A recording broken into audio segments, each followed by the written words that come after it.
Melati kuntup, tumbuh melata, sayang merbah di pohon cemara.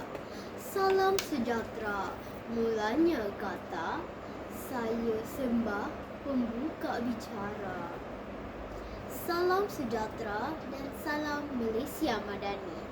Bak kata cendekiawan, tak kenal maka tak cinta. Nama diberi Kartigan anak lelaki Sri Ganesh dan saya berusia 13 tahun.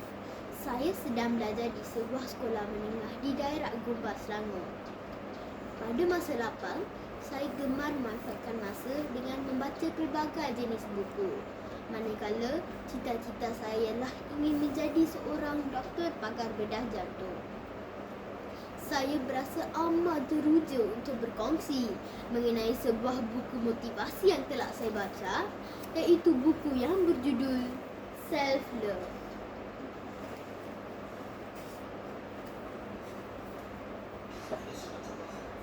Buku ini syarat dengan pelajaran yang boleh dijadikan iktibar dalam kehidupan seharian.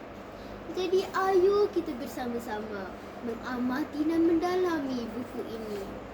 Buku ini hasil karya seorang penulis yang bernama Janira Amba. Beliau merupakan seorang penulis yang berjaya.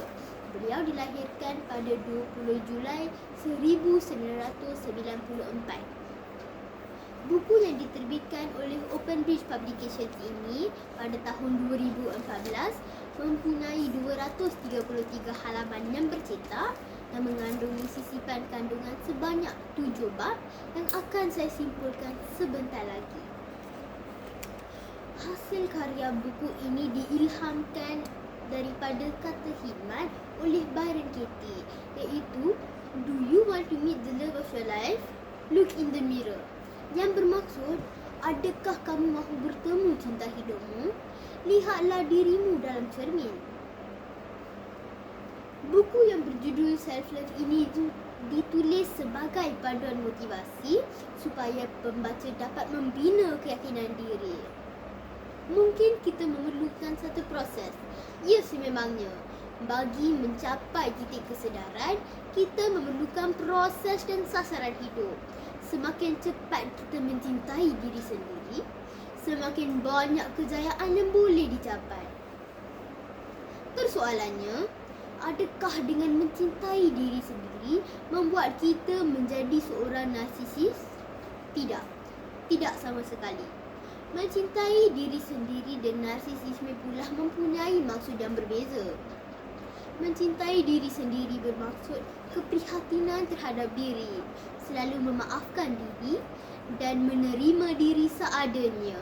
Manakala narsisisme pula bermaksud seseorang yang cenderung memuja atau mengagumi diri sendiri secara berlebihan supaya dipandang tinggi oleh orang lain. Apabila kita benar-benar mencintai diri sendiri, apa jua yang dilakukan adalah untuk meningkatkan bakat dan mutu diri, bukan untuk dipandang tinggi oleh orang lain. Bab yang pertama mengajar kita untuk tidak takut pada kegagalan. Kegagalan itu bukan lagi sesuatu yang menakutkan, melainkan ia umpama jambatan yang akan menghubungkan kita kepada pencapaian yang lebih besar. Bab yang kedua menyatakan bahawa kita harus berhenti merasa bimbang akan kata-kata orang lain. Kita tidak perlu menilai orang lain dan tidak perlu dinilai oleh orang lain. Bab yang ketiga mendorong kita bahawa kita harus meninggalkan situasi yang tidak menguntungkan atau memutuskan apa jua hubungan yang tidak sihat. Apabila kita mengetahui pro dan kontra sesuatu situasi, kita tidak akan mengambil keputusan berdasarkan emosi semata-mata. Malah kita akan mengambil keputusan yang dapat membawa kebaikan kepada diri sendiri dan sebagainya. Pada pendapat saya, gaya penulisan karya ini sangat menarik dan mudah untuk difahami. Penggunaan bahasa yang digunakan telah memudahkan pelajar seperti saya untuk membaca kesudahan hasil karya buku ini. Jika mendaki menuju ke puncaknya, jika berbicara menuju ke noktanya, maka sebagai menggulung bicara, jelaslah bahawa menyayangi diri sendiri bukan hanya sekadar membawa faedah kepada diri sendiri, malah ia juga dapat memberi faedah kepada orang lain yang mencintai kita. Marilah kita bersama-sama mengucapkan terima kasih kepada Tuhan, ibu bapa, guru-guru, diri sendiri serta rakan-rakan sekalian di atas apa jua situasi yang dihadapi setiap hari. Sentiasa berterima kasih dan mencintai diri sendiri dapat membentuk gaya pemikiran yang sentiasa positif dan seterusnya berjaya dalam kehidupan yang penuh dengan pelbagai cabaran. Sekian, terima kasih.